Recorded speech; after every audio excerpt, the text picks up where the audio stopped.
Olá, boa noite a você de casa. Depois das informações do esporte no meio de campo, agora a conversa é comigo aqui. Lembra que na semana passada a Daniela Moura falou que sairia de férias e que um colega substituiria? Por um acaso, esse cara sou eu, Jacques Leal, que a partir de agora te faz companhia até às 8h30 da noite no Conexão Web. E aqui você já sabe, a gente vai trazer as informações, os assuntos que foram destaque nas redes sociais, porque aqui a gente se conecta. Se conecta aos nossos convidados, se conecta a você de casa, que pode e deve participar conosco para fazer parte dessa conversa, desse bom bate-papo, em que a gente tem como principal objetivo discutir ideias, agregar valor à sua vida para que você possa ter outras opiniões e opiniões a respeito dos assuntos que são destaque. A gente sabe que a Venezuela é um assunto prioritário, né? A invasão do Maduro, amanhã de sábado foi marcada, né? Madrugada, 2h01 da manhã, 2h01 da manhã, foi marcada pela invasão. Donald Trump recolheu lá o Maduro e a esposa dele, uma história que chamou e está ganhando muita repercussão em todo o mundo.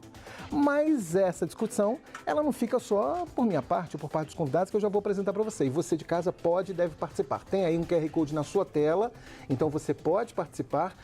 Acesse aí o seu celular e aí você manda a sua opinião, o seu comentário, sempre construtivo, agregador, para que a gente possa, então, crescer ainda mais essa discussão. O que você não pode fazer é deixar de participar, porque a gente conta com o seu comentário, a sua opinião, seja você de qual parte do estado de Minas Gerais. Bom, apresentações feitas, deixa eu apresentar para vocês quem serão os nossos convidados na noite de hoje aqui no Conexão Web. Quero dar boa noite a todos vocês, deixa eu apresentá-los para que você de casa os conheça. Primeiro vou apresentar aqui do meu lado Wesley Cantelmo, doutor em Economia da CEDEPLAR da UFMG, pesquisador também da Universidade Federal de Minas Gerais, sócio da APO Territorial e do canal Wesley Cantelmo Pra Onde Vamos. Eu estou tentando saber para onde que a gente está indo, eu espero que a gente chegue em algum lugar. Também do lado dele, obrigado pela presença, viu? Um prazer ter você aqui. Prazer todo meu, Jacques. É um prazer sempre estar aqui na Rede Minas, sempre à disposição. E prazer também estar aqui hoje com o Davi. Com o Davi de Souza, é isso mesmo. Esse aí que você está vendo agora é o Davi de Souza, ele é assessor parlamentar na Câmara dos Deputados, acadêmico de Gestão Pública pela Universidade Federal de Minas Gerais, diretor de Relações Institucionais no Novo Jovem Brasil. 23 anos, saiu de Montes Claros, estava em Brasília, foi para Montes Claros, viajou, chegou aqui hoje cedo para participar do Conexão Web. Isso é que é prestígio para você que está em casa. E a gente vai começar então essa discussão. Preparados? Preparadíssimos, bora lá. A hora de participar, como diz o nosso diretor, Matheus Schistel, é agora. Então eu quero a sua participação. Tá legal? E lembrando que o programa é reprisado, viu, gente? Reprisado, não é ao vivo, é gravado. Esse programa que a gente está fazendo hoje, às terças-feiras, ele é reprisado aos domingos, sempre às 8h da noite. Vamos começar esse bate-papo?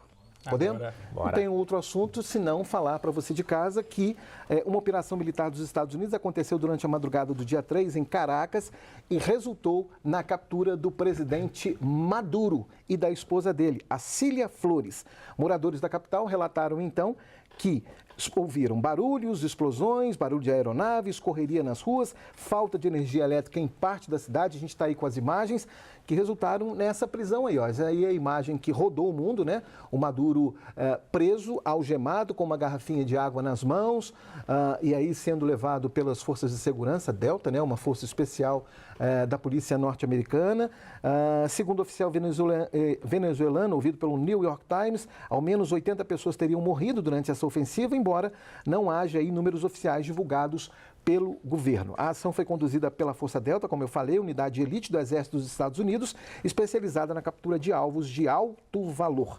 Donald Trump anunciou na captura nas redes sociais e divulgou uma imagem de Maduro algemado, vendado e sob custódia americana. Em pronunciamento oficial, Trump afirmou que os Estados Unidos irão governar a Venezuela imediatamente após a captura de seu presidente, o Maduro. A TV estatal venezuelana classificou a ação como uma grave agressão internacional e denunciou violação da soberania daquele país. Horas depois, Maduro chegou aos Estados Unidos, foi fichado pelo DEA em Manhattan, encaminhado ao Centro de Detenção Metropolitano do Brooklyn, e o líder venezuelano deve comparecer a um tribunal federal para responder a acusações de tráfico de drogas e porte ilegal de armas. A operação gerou forte reação internacional, com países como Brasil, França e Coreia do Norte condenando a ação americana. Por outro lado, países como Argentina e Equador celebraram a prisão de Maduro e anunciaram restrições a pessoas ligadas ao regime venezuelano. E eu começo com você, Wesley. E aí? Foi um susto para o mundo? Como é que foi essa história? Como é que essa reação? O mundo reagiu a essa prisão do Maduro, que aconteceu e que já vinha sendo ensaiada aí pelo Donald Trump. De fato, Jacques, assim, essa ação do governo norte-americano, na verdade, ela traz uma mudança radical, né, nas relações internacionais. Ela traz novos elementos, né, apesar de alguns deles já serem existentes, mas o modus operandi ele traz uma inovação importante. E preocupante, assim como diversos países já estão sinalizando, né? A frase mais comum das principais representações diplomáticas, né? Inclusive ontem na reunião do Comitê de Segurança da ONU, foi a de um precedente perigoso, né? E essa frase do precedente perigoso, ela tem várias interpretações, né? A primeira delas, e talvez a mais automática, partindo já de uma predisposição de entender uma tendência da geopolítica global a partir da consolidação de zonas de influência, né? Então, inclusive a Casa Branca soltou aí nas suas redes sociais, né, uma frase, né, Our Hemisphere, né? Quer dizer, os Estados Unidos quer implementar e consolidar sua liderança naquilo que eles chamam de hemisfério ocidental. E há uma preocupação na comunidade internacional ou até mesmo uma dica, né, para que estados como a Rússia e a China possam também tomar ações drásticas em conflitos regionais que eles também estão envolvidos. Notadamente, o caso da Ucrânia, no caso da Rússia, e no caso da China, a questão com Taiwan. Que a princípio não parecem sinalizar para esse tipo de ação, né? Inclusive condenaram muito fortemente. Eu fiquei até achando assim, curioso, porque as expressões, né, que foram utilizadas na ONU me surpreenderam bastante. A diplomacia russa chegou a falar em bandidagem, né, como a prática dos Estados Unidos. Agora, de fato, eu acho que não tem uma discussão sobre o ponto de vista do que rege, né, ao direito internacional, pelo menos nessa ordem do pós-guerra. É uma violação completa, né? Não existe nem jurisdição dos Estados Unidos para sequestrar, porque para mim a palavra é essa, sequestrar um chefe de Estado de um outro país e submetê-lo a um julgamento dentro dos Estados Unidos, né? A Carta da ONU não traz nenhuma previsão a esse respeito. As previsões de ação extraterritorial são muito vinculadas à reciprocidade, né? Sofreu uma agressão e etc. Tem uma desculpa lá dentro da legislação norte-americana, mas nem lá está se enquadrando bem, né? Tanto é que tem várias contestações com relação à questão do narcotráfico. Inclusive hoje, no dia de hoje, eles alteraram o texto da acusação, porque assim, é um absurdo, né? Que vinculava o Maduro a um chamado cartel de Los Soles, que simplesmente é uma gíria na Venezuela, né? Por uma prática até que é questionável, vários ONGs e vários contextos já apresentaram de possíveis ações de corrupção vinculados a determinados agentes públicos na Venezuela, mas o cartel de Los Soles não existe, né? E em função disso, hoje, inclusive, a acusação norte-americana foi alterada, né? Inclusive retirando essa acusação de líder de cartel de narcotráfico. Então, assim, os absurdos são muitos, né? Eu queria escutar o Davi também. Eu quero escutar o Davi e quero cooperar com a fala do Davi. Olha a frase que soltou hoje o representante do Brasil da OEA, da Organização dos Estados Americanos, embaixador Benoni Berli. Hoje houve um encontro, né, dessa comissão, dessa organização, que é um grupo permanente. Ele disse assim, abre aspas, afronta a gravíssima soberania da Venezuela e ameaça a comunidade internacional com um precedente extremamente perigoso. E uma outra coisa para cooperar com a sua fala. O Trump, durante o discurso dele, segundo colegas que observaram a fala dele, tem jornalistas muito criteriosos, eu acho isso muito legal, notaram que o Trump, no discurso dele, ele falou por 15 vezes a expressão petróleo. E aí, Davi, boa noite. Boa noite, Jacques. Obrigado pelo espaço. Saúdo o pessoal de casa também que está nos acompanhando, né? Nosso colega aqui. Olha, Jacques, eu tenho uma visão muito objetiva e muito clara em relação a essa situação. Nós estamos falando de um narcoditador que é responsável por uma das ditaduras mais perigosas da América Latina dos últimos tempos, isso é um fato. Então, no meu ver, a ação do presidente Donald Trump é extremamente necessária porque a gente não teria algo a fazer que não fosse a força. Assim, o nosso colega falou bastante aqui sobre a ONU. De uma forma muito respeitosa, a ONU hoje em dia se tornou um órgão extremamente inútil, falando assim bem claro. Porque acontecem muitos conflitos nos países, nos hemisférios, na Ásia, na Europa, nas Américas e o que a ONU faz é lançar notas de repúdio, e isso não é o suficiente, ao meu ver. Como eu estava falando, a gente está falando de uma ditadura que já perdura há 27 anos. Começou com o Hugo Chávez, que passou para Nicolás Maduro. Estamos falando de um país que perdeu 80% do seu PIB durante a ditadura de Maduro. Estamos falando de 8 mil mortos, fora os torturados, e mais de 8 milhões de pessoas que saíram da Venezuela em busca de oportunidades, porque é um país que censura, tortura e mata a quem discorda do regime. Então, assim, a gente vê que esses 8 milhões de pessoas que estão fora da Venezuela por conta dessa ditadura, já que esse exílio, né, que eles procuram, não é visto nem em guerras. Nos últimos tempos, não tem uma migração, uma quantidade migratória de pessoas tão grande quanto em guerras. Então, não tem política, não tem livro de política, não tem decisões da ONU, seja de onde for, que vai tirar um narcoditador do poder. Então, a ação do presidente Donald Trump é extremamente necessária. Então, assim, eu não vejo que é uma violação à soberania, porque é um país que não tem mais soberania.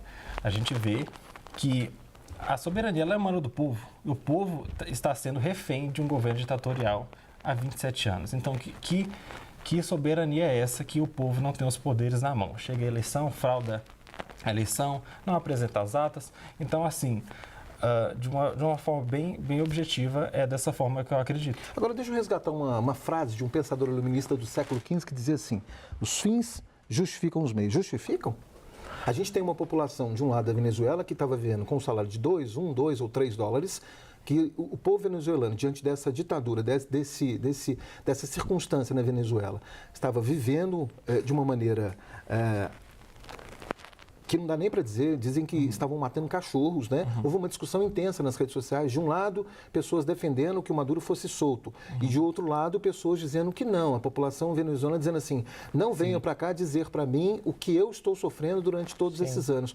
Como é que vocês viram essa discussão nas redes sociais? Assim, a discussão nas redes sociais dividiu muitas opiniões. Aliás, deixa eu só aproveitar e agradecer a você pela participação, e a gente já começa aqui a ter algumas participações, olha para você ver, ó, as pessoas já estão participando aqui, ó. Apoio totalmente esse ditador amigo do Lula. Está onde merece. O Paulo Roberto Esteves, aqui de Belo Horizonte, está dizendo isso. Deixa eu ver mais, quero mais participações, viu? Censura, tortura e mata quem discorda do regime. Exatamente os Estados Unidos. Acho que quem está dizendo aqui é o Gilson Dias, que está participando. Obrigado, viu, Gilson, pela sua participação. E eu quero você participando comigo aí. Liga aí a tela aí no seu QR Code, marca aí o seu celular, porque imediatamente você já estará participando. E aí? As opiniões estão divididas. Aponte a câmera do seu celular, tá bom? Vamos lá. Você quer complementar aí, Davi? Eu só quero responder a parte do petróleo que ele falou. Assim, Jacques, a questão do petróleo é muito objetiva. A gente não pode falar que os Estados Unidos não têm interesse no petróleo. Ele tem interesse no petróleo, isso é um fato. Mas o petróleo da Venezuela já era dominado pela Rússia, pelo Irã e pela China há muito tempo. Então, assim, só vai trocar de mão, entende? Só que, assim, se for para trocar de mão em troco da liberdade do povo venezuelano, eu acho muito válido, porque as próprias pessoas da Venezuela estão comemorando. Então, assim, fala-se muito sobre local de fala. Eu, brasileiro, como é que eu vou chegar para uma cidadã venezuelana, cidadã, entre aspas, né, venezuelana, que foi refugiada no Brasil ou em outros países, eu vou chegar para ela e falar, você está errada. Você saiu do seu país, mas você tem que apoiar o ditador que está lá. Isso não existe, sabe? Então, eu tenho uma visão muito clara sobre isso. E outra questão em relação ao petróleo, quando alguém fala, os Estados Unidos só quer o petróleo da Venezuela. Então, você está me falando que Nicolás Maduro estava sentado em bilhões e bilhões de dólares de petróleo que poderia estar gerando desenvolvimento para o país enquanto as pessoas reviravam lixo para comer. Isso é muito desumano, pensar que a vida dessas pessoas está abaixo do preço do petróleo. Isso ao meu ver, é um absurdo. Ô, Jacques, eu queria, assim, com todo respeito ao Davi, mas assim, vou me propor aqui a colocar um pouco mais de profundidade nesse debate. Nessa discussão. Pelo seguinte, primeiro, assim, corre muita desinformação e até um entendimento de senso comum, né, que muitas vezes polui e eu acho que atrapalha o entendimento do debate, assim, sabe, a profundidade que é necessária. Primeiro o seguinte, a gente tem um processo histórico importante na Venezuela. Primeiro, a Venezuela, durante todo o século XX, ela trabalhou como uma espécie de protetorado norte-americano, assim como outros países da América Latina, e esse quadro foi revertido no final da década de 1990, foi quando, né, eles auto-intitularam como a Revolução Bolivariana e entrou para o governo Chávez, né, e que deu toda essa sequência ao governo que até hoje está lá, que ainda é importante, vou chegar nisso, que ainda não caiu, tá? Mas isso também não foi um golpe? Porque as empresas norte-americanas investiram lá dentro. O que se diz e que se justifica para essa postura, para esse comportamento, é que o Hugo Chávez, de repente, depois que bilhões e bilhões de dólares foram investidos para que esse petróleo fosse, de fato, tivesse essa produção, a Venezuela tem, por exemplo, 17% da produção mundial de petróleo. Sim, e aí ele assumiu, o Hugo Chávez assumiu esse controle e distribuiu isso para outras pessoas. Quando a gente fala, eu discordo até de você. E assim, eu acho que esse é um problema, assim, Jacques, da gente nominar os processos como se não existisse uma sociedade, né? Entendi. A sociedade venezuelana fez uma movimentação, né? Mudou o seu sistema, né? Tomou decisões estratégicas, né? Nacionalizou, isso é importante, não necessariamente reestatizou o setor do petróleo, nacionalizou o setor do petróleo, fez parcerias, inclusive com empresas estrangeiras, para a implementação da exploração. Nesse período, até meados de 2013, a Venezuela, inclusive, teve um PIB per capita maior, superior à média da América Latina. Agora, teve problemas estratégicos, eu coloco uma crítica. A Venezuela, nesse período do boom do petróleo, que foi essa primeira década de 2000, não se preocupou numa diversificação produtiva, né? Então, quando veio a crise do petróleo, eles tiveram uma crise econômica junto. E isso traz contestações na sociedade em todo lugar, né? E aí a gente pode ter críticas da maneira como o governo, né, ele conduziu os processos eleitorais, tem evidências aqui que podem demonstrar algumas irregularidades. Na verdade, irregularidades, do ponto de vista concreto, nem existe apontamento. Existe apontamento concreto de que o governo venezuelano, as instituições venezuelanas, não teriam seguido recomendações de atores internacionais, que é o que tem de evidência, tá? Concreta, documental. Aí eu não estou falando de papo de rede social. De achismo, né? De achismo, é documentação. Da mesma forma como não tem evidência nenhuma concreta, documental, sobre participação de Maduro ou do Estado venezuelano enquanto um narco-estado. Isso é uma tremenda de uma bobagem, para falar a verdade, né? Do ponto de vista documental, não existe nada. Existem declarações da inteligência norte-americana que, obviamente, o jogo político e geopolítico não é brincadeira, né? Então, artifícios de retórica são utilizados de lado a lado, inclusive pela Venezuela. Não estou colocando aqui ninguém como imposição de santo, não. Pelo contrário, né? O jogo geopolítico ele não é brincadeira, não tem bobo, não tem amigo de ninguém. Então, ele funciona de uma maneira muito séria e direta. Enfim... Sobre a questão do petróleo, eu acho importante a gente citar o seguinte também. A Venezuela tem a maior reserva de petróleo do mundo. É um petróleo muito específico, de refino muito específico, um refino inclusive caro, tá? A China não controla o petróleo da Venezuela. A China importa cerca de 4% da sua importação total de petróleo que é feito junto à Venezuela. 20% junto à Rússia e metade é no Oriente Médio. Então, o que é estratégico ali são justamente a posição de reserva ali do petróleo para um mercado que vai ficando cada vez mais afunilado, porque a gente tem uma tendência de transição energética, né? E reservas que são mais baratas, mais fáceis de serem exploradas, elas vão sendo terminadas. Então, a posição da Venezuela é estratégica. Obviamente, os Estados Unidos têm interesse nisso, outros países também. E a própria Venezuela, que controla o setor via PDVSA e que sofreu grandes dificuldades. E é aí que a gente precisa entrar com dado, Davi, porque é o seguinte, a Venezuela, como eu disse, vinha com PIB per capita antes da crise do petróleo acima da América Latina, e aí esse PIB per capita começa a cair com a crise do petróleo, tiveram um erro estratégico na condução da economia, não diversificaram a economia, e isso foi depois complementado por uma medida que é sim um ato de guerra.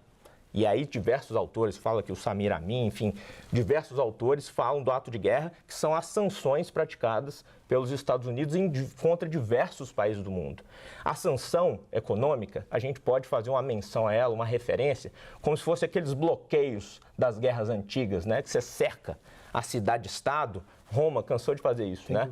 Cerca a cidade-estado e não permite que recursos entrem e nem que recursos saiam. Não permite que aquele país possa comercializar e, assim, conseguir articular a maneira de acumular riqueza e abastecer sua população. Isso foi decisivo para a crise humanitária que a Venezuela vem, sim, passando desde meados de 2018 e 2019. E que vem se recuperando, só para complementar, e eu ponto aqui, eu já acabo, passo para o Davi, que essas sanções durante a pandemia foram afrouxadas justamente para que os Estados Unidos não ficassem desabastecidos de suas reservas de petróleo, que são as maiores do mundo. Então, teve um acordo com a Chevron, que passou a operar e abasteceu o mercado norte-americano. E com a normalidade dessa operação, quase normalidade, e com os jeitos que a Venezuela deu também de comercializar junto a outros países, principalmente a China, o PIB da Venezuela é o que tem mais crescido nos últimos anos na América Latina. Então, o jogo geopolítico não é brincadeira. Ele é muito objetivo, ele requer dados, né? E a gente não pode, né, usar ali platitudes, etc. E tem que trazer os elementos concretos. E aí, Davi? Olha, Jacques, as sanções dos Estados Unidos à Venezuela tem um nome, que se chama assim, sendo bem objetivo, se chama socialismo. Porque o socialismo, ele é o que a gente vê, o que acontece na maioria dos países que implementam eles. Não existe socialismo sem um ditador, que demanda as regras. A Venezuela tem um potencial muito grande para poder fazer um crescimento econômico, desenvolvimento e melhorar a vida das pessoas. Só que isso, o chefe de Estado legítimo tem que querer. Ele tem que permitir a abertura do mercado, tem que permitir que gere desenvolvimento para poder trazer renda para a vida das pessoas. E não é isso que na Venezuela acontece. A gente vê um país que é extremamente rico em petróleo, com grande potencial, só que a riqueza está na mão do Estado, que obviamente está na mão do ditador Nicolás Maduro. A gente vê que tanto o Nicolás Maduro quanto a alta casta da política venezuelana, os membros da Suprema Corte, a primeira-dama, eles usufruem de luxos que ninguém da população tem acesso hoje em dia. Aliás, foi comentado sobre isso ainda na prisão do Maduro, de que ele estava vestido com uma roupa, ele estava portando, né? Exatamente. Um traje, tem até uma imagem, a gente pode mostrar para você que está em casa. Exatamente. Não é essa imagem, é a anterior, pessoal. A primeira imagem que a gente mostra, quando ele está com a garrafinha na mão aí, direitinho. Isso. Aí, ó, essa imagem aí de que ele estava com uma roupa, né? Que era uma roupa de marca americana, enfim. Exatamente. De que ele estava gozando das benesses e tudo. E tem uma postagem nas redes sociais também, Davi, que eu vi, me chamou muita atenção, assim, que colocaram ele comendo um churrasco e as pessoas comendo o lixo do meio da rua. Exatamente. Deixa eu só aproveitar aqui, Davi, eu acho que é importante a gente trazer essas muitas variáveis e eu acho que você de casa ganha com essa discussão, porque a discussão é exatamente isso. A gente vê pontos diferentes. E eu estou gostando porque você de casa está participando conosco aqui no Conexão Web de hoje. A gente está discutindo essa invasão do Maduro, do Trump, a prisão do Maduro lá na Venezuela, ocorrida no último sábado, às 2 horas da manhã, que o sábado foi de surpresa para todo mundo. Muitas participações, olha que interessante aqui, ó, quer ver? Ó? Participação aqui, ó, censura, tortura, eu já li essa aqui, tem uma outra aqui, ó. É quase inacreditável ver pessoas defendendo a ação americana na Venezuela. Imagina se a China decide que o Trump é ditador e decide extraditá-lo e processá-lo na Rússia. Diz aqui o Alício Araújo. Obrigado, viu, Alício, pela sua participação. Tem também uma outra questão aqui também, a participação do Matusalém. A questão não é Maduro ou a ditadura, temos que debater a maneira que os Estados Unidos atuaram, né? Isso abre um precedente muito perigoso para o mundo. Aliás, eu vou trazer uma discussão sobre isso aqui para a gente trazer essa reflexão, né? Aí outra participação aqui do João Pedro Porto. Ele diz assim, o ditador venezuelano destruiu sua própria população. Davi, sempre coerente, os venezuelanos estão comemorando a liberdade que os Estados Unidos devolveu a eles, retirando esse ditador. Aliás, por falar nisso, deixa eu aproveitar, vou pedir a minha produção para colocar aí uma fala, uma entrevista, um comentário que foi feito por uma venezuelana. Vamos rodar, roda aí pra gente, por favor. Amigos, estão falando que o Maduro foi capturado, gente. Estão falando, o Donald Trump acabou de colocar nas suas redes sociais que o Maduro e sua esposa foram capturados, gente. Meu Deus! Meu Deus! Pai do céu, Senhor! Oh, meu amor, vai chegar o momento da liberdade do nosso país, meu amor. Pai do céu, Pai do céu! Tá aí o depoimento de uma família venezuelana, essa imagem foi tirada das redes sociais, né? E a gente viu muitas famílias nas redes sociais comemorando e celebrando nas ruas de diversas partes do mundo, os cidadãos venezuelanos com a bandeira venezuelana comemorando essa condição. Assim como teve cidadãos venezuelanos preocupados em manifestações contrárias a gente viu isso. na Venezuela e em outras partes do mundo. Deixa eu só continuar aqui as participações, que eu acho que é importante e a gente vai trazer essa discussão. Desculpa, já. Não, tá tranquilo, é isso mesmo. Programa ao vivo é isso mesmo, gente. Vamos lá. Boa noite, sou o Marcelo da região Nordeste. Espero que o Lula seja o próximo da fila com o BRICS. Os Estados Unidos estão defendendo os seus interesses e o foco não é o petróleo, o foco é como ele é vendido. Os Estados Unidos não permitirão o comércio sem ser como com dólar. Essa é a questão. Aliás, o Fórum de São Paulo havia essa discussão, né, de que o Lula sugeriu lá, teria sugerido uma nova moeda, isso causou muita irritação no Trump à época, houve uma discussão muito grande sobre isso, até por conta da história que envolve essa dominância do dólar no mundo, né, essa questão toda da Segunda Guerra Mundial, enfim. Como é que vocês veem essas discussões, essa divisão? E eu queria trazer para essa discussão um tempero um pouco maior. O que eu vi, assim, de uma linha geral, e você, telespectador, acho que percebeu também, foi assim: de um lado, a questão da atitude do Trump de tirá-lo lá desse que é um ditador, e que todo mundo quase unânime dizer que ele é um ditador. Isso é fato, né? Dizer que ele era um ditador. Agora, do outro lado, uma população sofrida, uma população... Então, eu acho que as opiniões ficaram muito divididas por conta, assim, o que ele fez, certo ou errado? Mas e aí, diante de uma população que vinha sofrendo, certo ou errado? E aí as coisas ficaram num patamar de discussão intensa, né? Como é que vocês veem esse contexto que eu estou trazendo aqui? Fique à vontade. Olha, Jacques, assim, a gente vê que nessa situação da Venezuela em si é muita teoria e pouca prática, né? A ONU me ajuda, não faz nada. Comissão de Direitos Humanos me ajuda, não faz nada, solta nota de repúdio, não reconhecemos as eleições. Isso não é o suficiente. A gente precisava de uma intervenção estrangeira para poder tirar o poder da mão de Maduro. Se não fosse por isso, ele não sairia. Ele já deixou bem claro que ele não sairia através de eleições. Isso é muito, muito claro para todo mundo. Ele fraudou as eleições que teve agora na Venezuela, assim como fraudou desde o início, desde a época de Hugo Chávez. Então, é louvável, sim. Igual passou o vídeo aí agora, como que eu chego para essa família e falo: vocês estão errados. Vocês estavam comendo lixo na Venezuela, vocês estavam passando fome, vocês estavam recebendo um salário mínimo de 40 centavos dólar. Como que eu viro para eles e falo que eles estão errados, Jaque? Isso não existe. Então, assim, é louvável, sim, a atitude do presidente Donald Trump. E se não fosse ele, alguém teria que intervir. Não, isso, obviamente, não partiria de países aliados como Rússia e China, porque o interesse deles é manter a ditadura para poder fazer a extradição de petróleo. O Wesley está aí pensativo, Wesley? Ele não está concordando, não? Com nada, na verdade. Pelo seguinte, olha só. Primeiro, eu acho que tem alguns elementos, assim. Com relação à família, em qualquer lugar do mundo, você vai ter contestações, você vai ter apoios, etc. Isso é do jogo político. Inclusive, do ponto de vista da análise que a gente tem feito e, assim, próprias redes de jornalistas, hoje o que está se vendo na Venezuela é um quadro de bastante quietude, inclusive, da oposição, está um tanto quanto perplexa.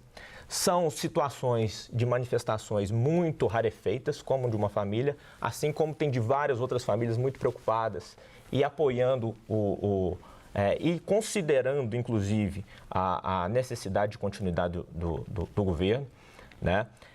Manifestações populares estão acontecendo na Venezuela em apoio ao governo, para dar legitimidade à presidente Nancy, interina agora, que assumiu interinamente o governo, porque o governo da Venezuela, ele não reconhece, inclusive não vai chamar eleições, que é o que o governo norte-americano está tentando nas suas redes de comunicação, implementar a ideia de que pode ter uma transição e depois que não pode ter transição, que teve eventualmente um acordo com o governo que está lá, com outros setores chavistas.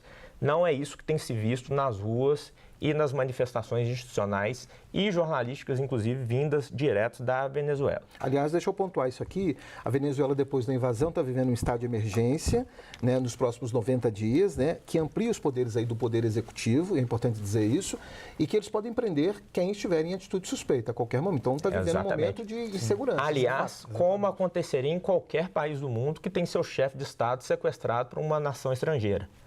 É assim que funciona. Você vê, Wesley, o Maduro como um ditador? Olha, Jacques, eu tenho ressalvas com relação a isso, sabe por quê? E eu não quero colocar aqui nenhum elogio ao Maduro. Pelo contrário, eu tenho diversas críticas, inclusive à condução econômica que foi feita na Venezuela.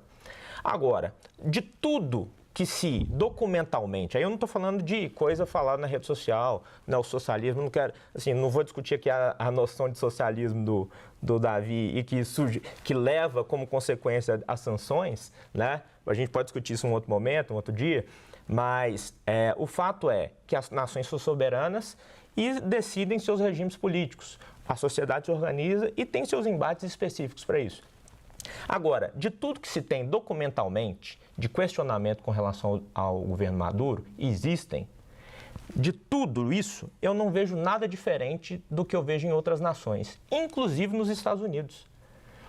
Com base nos critérios objetivos hoje, que se pode chamar o Maduro de ditador, se a gente utilizar esses mesmos critérios, a gente também pode chamar o Donald Trump de um ditador. Assim como a gente vai conseguir chamar o Vladimir Putin, assim como a gente vai chamar o Milei de ditador. A discussão está muito quente, já tem meia hora de programa, a gente está discutindo sobre isso, Davi, só para a gente amarrar essa história, mas eu vou deixar aqui a sua participação. Eu vou registrar todas as participações aqui, Davi. Eu quero a sua opinião final para a gente poder avançar, porque a gente tem outras discussões também. Deixa eu aproveitar aqui, você não vai ficar no vácuo, não. Vamos lá, ó. Mais participações. Ó, tá grande, meu nome é Cristiano Vieira, sou de Belo Horizonte, geógrafo formado pela Universidade Federal de Minas Gerais. Deve ser seu colega lá. Maduro possui muitas contradições. Isso é inegável. No entanto, nada justifica a aplicação explícita da doutrina Monroe, que conhece minimamente a história, sabe o quão perigoso é apoiar os Estados Unidos, especialmente a América Latina.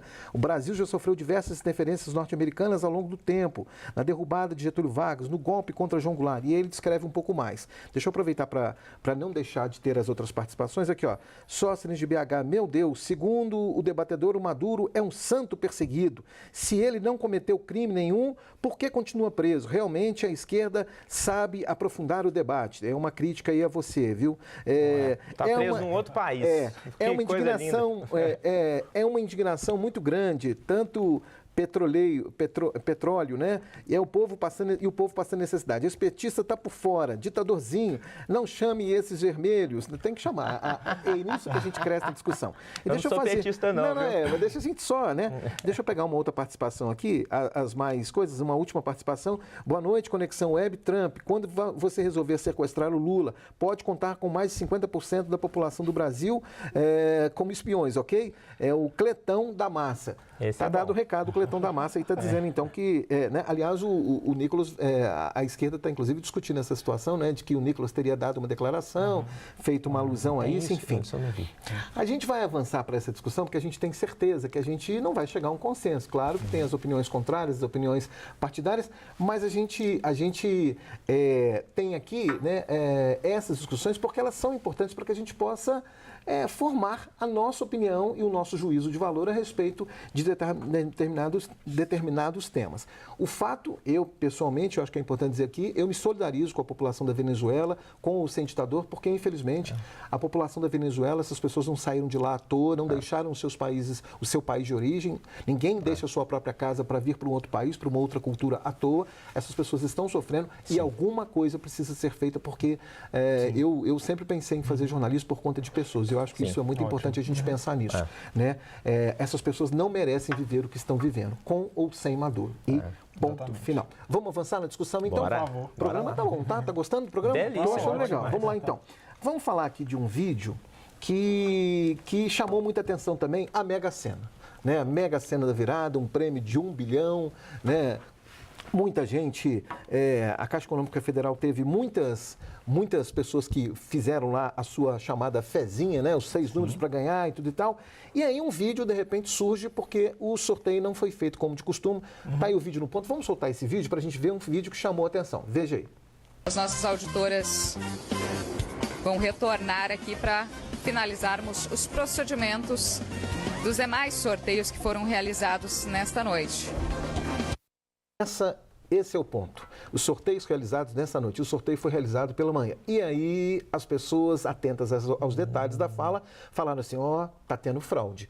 Porque está dizendo à noite e tudo tal. E aí a Caixa Econômica Federal dizendo nesta noite, apesar do sorteio ter ocorrido amanhã, no dia 1º de janeiro. Internautas então passaram a sugerir que o sorteio teria sido gravado previamente e que os resultados não seriam legítimos. A Caixa Econômica Federal, claro, a gente vai dar esse outro lado da moeda, porque o bom jornalista se faz assim, ouvindo sempre as duas partes.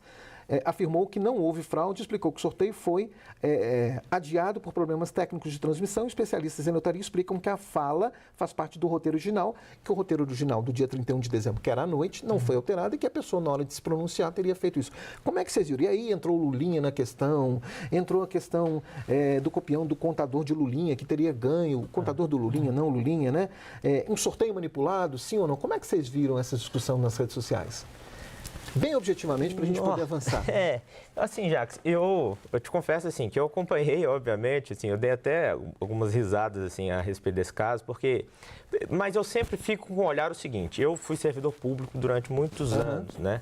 E eu sei que aí envolve até outros agentes, né? Agentes privados também, mas eu acho que erros, inclusive erros, podem ter ocorrido sob o ponto de vista do roteiro mesmo, né? Ou a pessoa que estava lá treinada para falar noite, cancelou e levou para outro dia, pode ter repetido. Agora, que foi um assunto estranho, a própria transferência do sorteio para outro dia pela manhã foi bastante estranho. Agora, essa coisa do Lulinha, eu não sabia de do Lulinha. Contador dele, que ele ganhou. Mas é curioso, porque o Lulinha aparece em tudo, né? Eu acho até que o Lulinha deve ser uma das pessoas mais ricas do mundo, junto com Elon Musk, essa turma aí que quem acusa o Lulinha acha também. O Davi, um país que está vivendo essas desconfianças todas, de repente uma palavra da noite, o sorteio realizado de manhã, isso não traz, assim, de certa forma, um contexto de desconfiança para tudo? A gente falou das eleições que foram fraudadas, e aí tem essa discussão até hoje nas redes sociais. Enfim, como é que você vê essa situação? Olha, Jacques, a gente está falando de um dos países mais corruptos do mundo, que é o Brasil. A gente está falando do país do mensalão, a gente está falando do país do petrolão e do país do roubo dos aposentados. Então, é natural que as pessoas tenham desconfiança sobre tudo que vem do setor público. Quando a gente mexe com o dinheiro do povo, o povo automaticamente fica desconfiado. Uma coisa que eu falo, Jacques, é o seguinte: as pessoas no Brasil, elas são induzidas, culturalmente isso, a acreditar demais nas instituições. Eu não estou falando, eu vou ser um gestor público de formação. Eu tenho o papel de zelar pelas instituições e pela eficiência delas. Mas existe uma cultura no Brasil de a gente confiar demais nas instituições, no judiciário, no legislativo, no executivo. Só que a gente esquece que as instituições públicas são compostas por pessoas e pessoas são corrompíveis. Então, eu não duvido que algo dessa magnitude possa acontecer. Eu não vou chegar e falar, não, pode descartar, isso não existe. É possível, quem garante que não? Né? Se quem julga isso é o setor público. O setor público comete, ele mesmo julga. Né, naturalmente. Em relação ao Lulinha, também não duvido, porque já está mais do que comprovado que ele está envolvido na fraude dos aposentados, que ele recebia um Pix de 300 mil por mês. Está comprovado isso? Praticamente.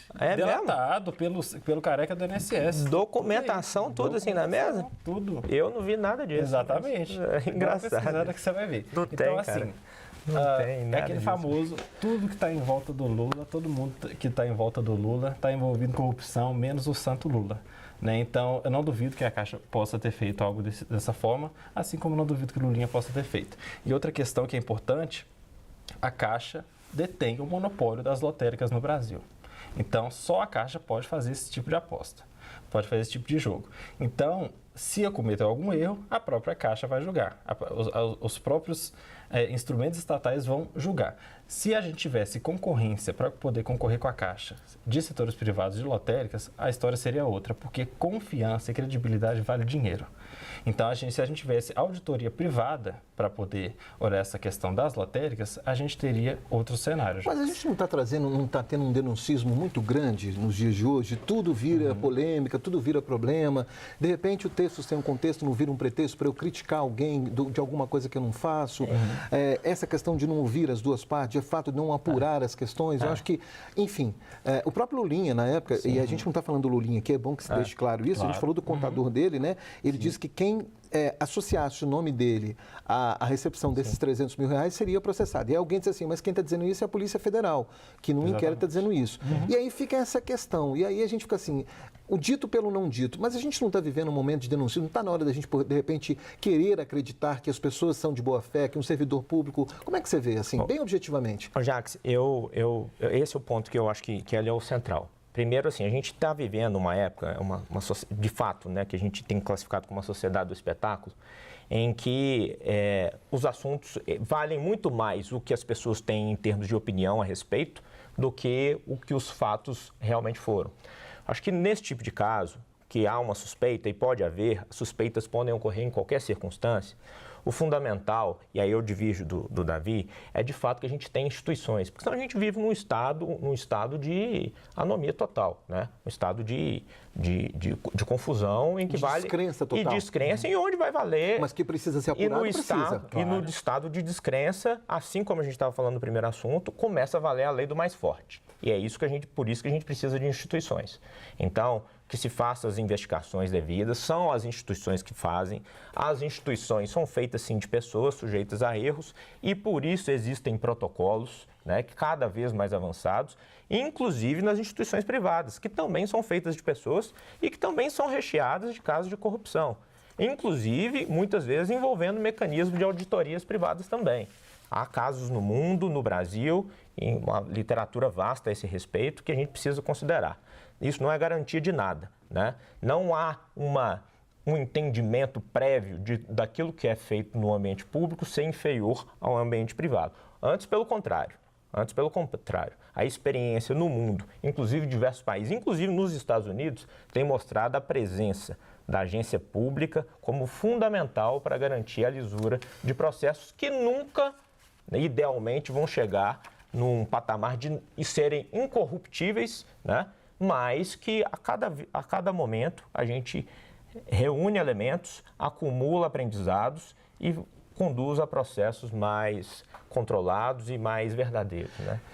Deixa eu aproveitar então para você que está ligando o seu televisor agora, esse é o programa Conexão Web, programa que vai ao ar toda terça-feira, sempre de 7h30 às 8h30, com reapresentação aos domingos às 8 da noite. A gente está discutindo aqui essa questão do sorteio da Caixa Econômica Federal, da Mega Sena da Virada, que gerou uma discussão muito grande. E aqui tem participações, opiniões, e estão me pedindo para falar o nome dos convidados. Deixa eu aproveitar então aqui, ó, uma telespectadora dizendo, por favor, põe o nome dos convidados. Os convidados, deixa eu apresentar de novo para vocês aqui. A gente tem aqui perto de mim o Wesley Cantelmo, doutor em Economia, pesquisador da UFMG, sócio da APO Territorial e do canal Wesley Cantelmo. Para onde vamos? A gente está caminhando aqui. Tem também o Davi Souza, que é assessor parlamentar na Câmara dos Deputados, acadêmico na gestão pública pela Universidade Federal de Minas Gerais, diretor de Relações Institucionais do Novo Jovem Brasil. Deixa eu aproveitar, então, registrar aqui a sua participação. Tem muitas participações, eu estou feliz, o programa está bombando aqui, ó. Boa noite. Quer ver? Deixa eu pegar aqui, porque eu acabei apertando aqui, ó. Aqui está dizendo assim, ainda falando sobre o debate, dizendo assim, ó. De que planeta esse debatedor veio? Ele acha o Maduro um democrata? É de rir chorando. Ainda falando da questão do Maduro, que foi uma questão abordada, né? Agora, a gente também, eu estou feliz aqui, porque o Wesley, aliás, a Carla, né? Carla Anunciata. Ela está dizendo aqui, parabéns, Wesley, pelas falas muito esclarecedoras, conscientes e sensatas. Aliás, deixa eu dizer uma coisa aqui importante. Nesse processo todo, o importante para todos os processos da vida de todos nós que lidamos com o público é a transparência. Ela é fundamental para que a gente não, para que a gente disperse de vez essa questão da dúvida, enfim, tudo muito bom. Me desculpe, Davi, mas é triste ver um jovem com preconceitos e falas tão superficiais. Carla Anunciata está dizendo isso. O debate ao vivo precisa... Parabéns, TV Minas, por esse formato. Vemos duas análises, um estruturado e um fundamentado, outra baseada em todas as especulações e ilações que envolveram o ato de intervenção de um país sobre o outro. Enfim, ainda falando dessa questão aqui, opiniões. O debate ao vivo precisa pautar por posições fundamentadas, na mesma base do conhecimento. Do jeito que está esse debate, ciência versus lacração fica comprometida, é a qualidade. Essa é a opinião do Gilson Dias, que está dando a sua opinião aqui. Tem alguém aqui dizendo o seguinte, ó, boa noite, ótimo debate, parabéns. Se não confiar nas instituições públicas, vamos confiar em quem? É um pouco daquilo que a gente falou da transparência, né? E só para dizer aqui uma coisa interessante, aqui, só para registrar aqui, alguém fez uma frase interessante dizendo o seguinte aqui, ó, Nicolás Maduro é um ditador, mas Trump também é. Ele está interessado só no petróleo da Venezuela, Carlos do Planalto. O sorteio da Mega Sena é uma ilusão. Só quem tem ganha, só quem tem dinheiro ganha, joga muito e ganha. Bolsonaro ganhou a quadra. É a opinião do Carlos, que está participando. Obrigado, Carlos, pela sua participação. Continue aí colocando na tela, o seu celular aí na tela aí que aparece. Aponte a câmera do seu celular no QR Code que aparece aí no seu vídeo e aí você pode dar a sua opinião. Vamos avançar? Claro. Até aqui então, vamos lá então. Próximo assunto que a gente vai falar aqui, o Senado pede o impeachment de Alexandre de Moraes. Mais uma vez o Senado Federal se manifestando, né, pedindo o impeachment de Alexandre de Moraes, envolvido nesse esquema aí, suposto esquema do Banco Master, que a esposa dele teria ganho 129 milhões de dólares um contrato, enfim. Como é que vocês veem essa discussão? O Senado se manifestando, os poderes estão sendo respeitados? Olha, Jacques, Aliás, você trabalha em Brasília, sim, deve ver isso de perto, né? Exatamente, eu vivo isso diariamente e eu tenho uma visão muito clara. No meu ver, Alexandre de Moraes é uma das figuras contemporâneas do Brasil, assim, mais desprezíveis que a gente tem na República, de uma forma bem clara e objetiva. Ele se porta, né, como uma maneira muito autoritária e o Senado, ainda que nas suas atribuições, ainda tenta fazer alguma coisa, por mais que não tenha tido muito efeito. A gente já teve muitos históricos de Alexandre de Moraes, o que ele já fez em relação à violação de direitos das pessoas, liberdade de expressão e etc. E agora esse escândalo do Banco Master, onde a esposa dele teria feito um contrato com o Banco Master, isso, né, divulgado pela própria Polícia Federal que está investigando o caso, de 129 milhões de reais. Que escritório de advocacia é esse, né? Eu vou abrir um escritório de advocacia também para poder receber um valor milionário dessa forma. É, no mínimo, muito suspeito, Jacques. Então, assim, a gente sabe que o Banco Master envolve figurões da política, pessoas grandes, graúdas mesmo. Então, o dever da Polícia Federal é auditar essa questão do Banco Master para poder chegar nos graúdos. Né? Wesley, o brasileiro gosta muito de futebol e dizem que quando o árbitro aparece demais, a coisa tem alguma coisa errada. Não houve uma partida de futebol. Quem tem que aparecer são os jogadores e o telespectador, o torcedor vai lá para ver o jogo de futebol e não o árbitro dando essa ou aquela opinião. Você não acha, na sua opinião, que o STF está aparecendo demais e de repente está se evidenciando demais? São os ministros que estão lá e de repente eles estão avançando no papel deles e de repente esbarrando nos poderes que são legitimamente definidos, cada qual com o seu espectro de atuação? Acho. Talvez aí eu tenha a primeira convergência, ainda que parcial, com o Davi. Pelo seguinte, não que eu ache, obviamente eu não acho o Alexandre de Moraes uma das figuras mais nefastas da República, longe disso, mas também não acho o Alexandre de Moraes nenhum tipo de herói, como eu acho que tem pessoas que têm considerado. Sobre esse caso específico do Banco Master, né, e acho que o STF teve um papel importante nessa condução da garantia, né, do Estado Democrático de Direito, e aí, nisso eu tenho um total respeito com a atuação do STF. Agora, com relação a esse assunto do Banco Master, eu acho que vale a pena o aprofundamento e concordo com você de que o juiz, quando aparece demais, é um problema, inclusive um problema para a democracia, né? Infelizmente, não é de hoje. Essas coisas são, né, as pessoas e os personagens são complexos, né? Eu me recordo durante a queda, depois da queda da Dilma Rousseff, uma série de elementos de alteração do marco institucional brasileiro foi levada a cabo e com o apoio do STF. Um que me marca muito e as pessoas falam muito pouco é justamente a alteração da lei das estatais, né? Tirando alguns avanços ali de compliance que eu acho que eram necessários mesmo, mas que trazia dispositivos que permitiam a venda de ativos das empresas estatais sem aprovação do Congresso. É um texto flagrantemente inconstitucional, mas que passou no STF de uma maneira tranquila, assim. Ou seja, as pessoas e os personagens são complexos. Nesse caso do Banco Master, como já se sabe, Daniel Vorcaro apostou numa articulação política com o famoso Centrão e com diversos agentes, né, da estrutura política brasileira, inclusive nos governos de Estado. Resta investigar a facilidade com que fundos de pensão, como o caso do Rio Prev, investem 20 bilhões em fundos de CDBs altamente questionáveis, e aqui até um economista falando, né, que assim, é um tanto absurdo, prometendo 135% de CDI, coisa tem aí, né? Então, esse tipo de relação precisa necessariamente ser investigada. E aí doa quem doer.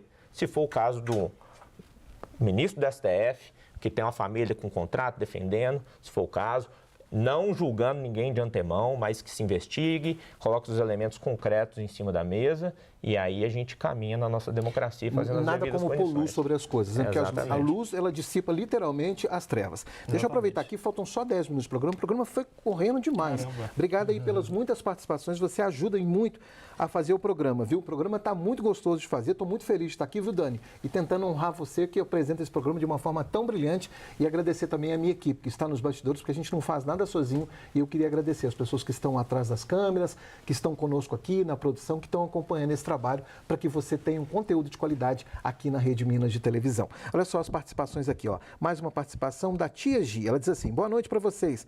Como um cara tem tanta sorte como o Lulinha ganhar tantas vezes e não ser fraude. Alexandre de Moraes se porta como dono de tudo e de todos, que só fala o que vale... Não, como é que é? De todos. Só que fala que vale desprezível. Alguma coisa nesse sentido. Boa noite. Aqui quem está falando é o Lopes de Araújo. Diz assim: boa noite a todos. De Neon, Lisboa, Lopes, de Goiânia. Porque a loteca não tem esse tipo de concurso especial. Será porque não tem como vir a lavanderia a chance de milhares de ganhar de números tão poucos que ganhar? É a opinião dela. O Marcos Moura está dando uma opinião grande aqui, desejando um feliz 2026 para todos nós. Obrigado, viu, Marcos? Para você também, a gente espera. Um anarquista como eu celebra a Mega da Virada e haveria... como eu, não celebra a Mega da Virada e haveria como mais uma ferramenta do sistema opressor, Estado e capitalismo que ilude as massas e perpetua a desigualdade. Tenho dito, Marcos Moura de BH. Está dito então, Marcos Moura, sua opinião é muito importante para nós. Muitas participações, mas eu quero assim, faltando alguns minutinhos, eu quero abordar 2 temas, um deles até um pouco mais rápido, mas um outro que diz respeito ao trabalho que vocês fazem. Eu quero falar daquela questão das barracas lá. A gente viu lá em Porto de Galinhas, né, no litoral sul de Pernambuco, lá em Pojuca, né, aquela discussão lá que fica a 60 km de Recife, os caras sendo expurgados lá por causa daquela questão. Como é que vocês viram aquela situação? Não é uma atitude legítima, é ilegítima. Porto de Galinhas, inclusive, caiu o número de turistas. Não dá para tratar. Eu acho que é unânime essa discussão aqui, de que não dá para tratar o turista de uma forma desrespeitosa. O turista é o cliente. Com certeza. Total. Não é verdade? Total, você quer... Não, Rapidamente, assim, só pra o episódio de Porto de Galinhas foi um episódio deplorável, né? A gente viu ali dois homens sendo ali agredidos por vários barraqueiros ali por uma questão particular. É um absurdo, essas pessoas precisam ser investigadas e pagar na justiça o que eles fizeram contra esses turistas. Em relação à praia ali, né, eu não acredito particularmente que o Estado deva colocar, por exemplo, consumação mínima.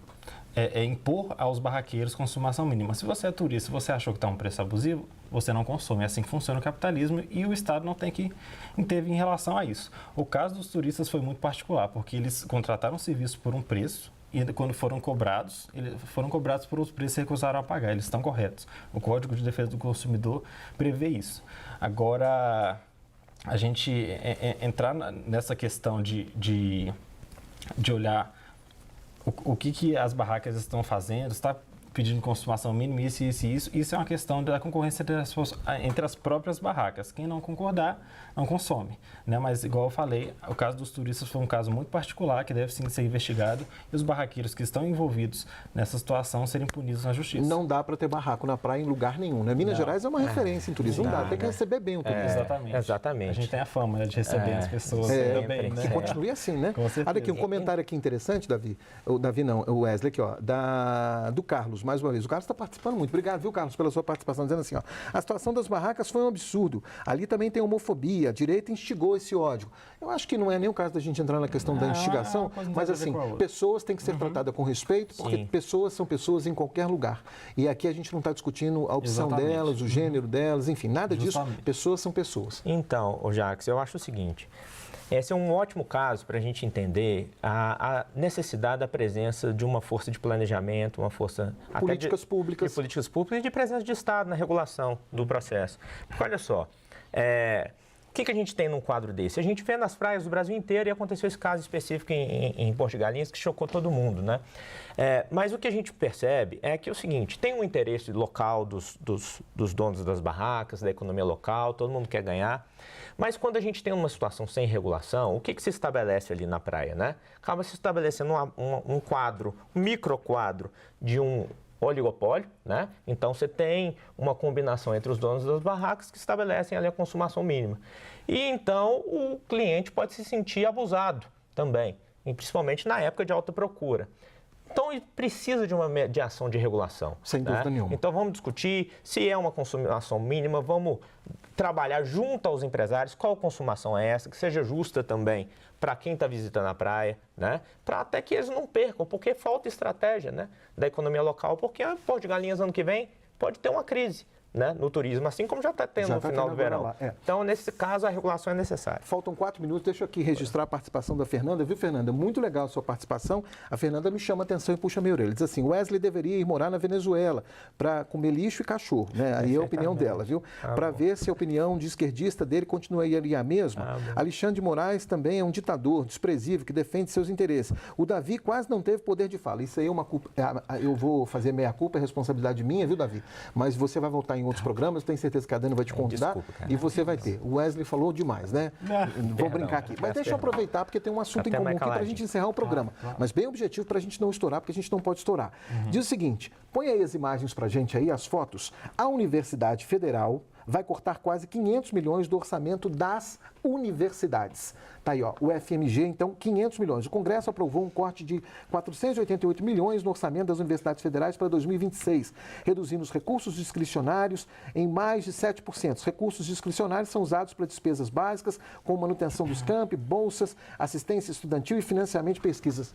E aí, pessoal, a educação está chorando. Rapidamente, 2 opiniões. Vocês são estudantes da Federal. Sim. E aí? Eu acho um absurdo, particularmente, esse corte. Assim, é bom reconhecer que o corte está vindo do Congresso. E que, assim, eu não sou advogado de Congresso Nacional. A gente sabe que o Congresso Nacional tem muitos problemas muito graves que afetam a vida dos mais de 200 milhões de brasileiros. E esse corte foi feito para poder ser realocado em emendas parlamentares. Eu deixo bem claro que eu sou totalmente contra a emenda parlamentar. Não faz sentido você tirar dinheiro do município para levar para Brasília, para ir prefeito lá em Brasília e ficar se humilhando para deputado para poder pedir o dinheiro que era para estar no município dele. Concorda? Totalmente, concordo totalmente com o que o Davi falou. E digo mais, para uma perspectiva de país. Um país sem ciência de base, nunca, jamais vai ser desenvolvido. Então, qualquer corte na educação, na pesquisa, o que prejudica o funcionamento pleno da universidade, é um tremendo tiro de bazuca no pé do Brasil. Como é também um tiro de bazuca, essa história dos alunos que não passam estão sendo levados para o outro ano, né? Passando de ano mesmo devendo disciplinas. Isso é um absurdo. Recebendo o pé de né? meia. Recebendo o tal do pé de meia. Quer dizer, é aquela história, né? A gente não pode dizer educação é princípio, a gente tem que ter profundidade nas coisas e não dá para passar pano em algumas coisas assim. Não passou de ano, não passou de ano. A gente vai agradecer então. Wesley, obrigado pela sua presença. Volte mais vezes, viu? Espero que você tenha gostado. Eu que agradeço, adorei, agradeço a você, agradeço a quem assistiu, agradeço até o pessoal que falou e me falou mandar morar na Venezuela. Se eu pudesse, eu ia ter essa experiência também, pessoal. Agradeço ao Davi, foi ótimo debater, conhecê-lo.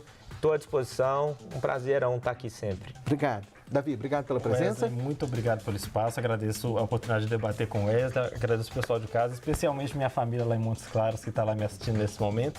É muito importante para a gente poder entrar em convergência e apontar nossas divergências também. Show de bola, é importante que a gente cresça. E aqui a gente sempre fala, a gente não discute pessoas, a gente discute ideias. Agradecer a você de casa pelas inúmeras participações, não dá para a gente ler todas, mas com toda certeza você vai ter a chance de rever esse programa no domingo às 8 horas da noite. Obrigado pelo carinho da sua companhia.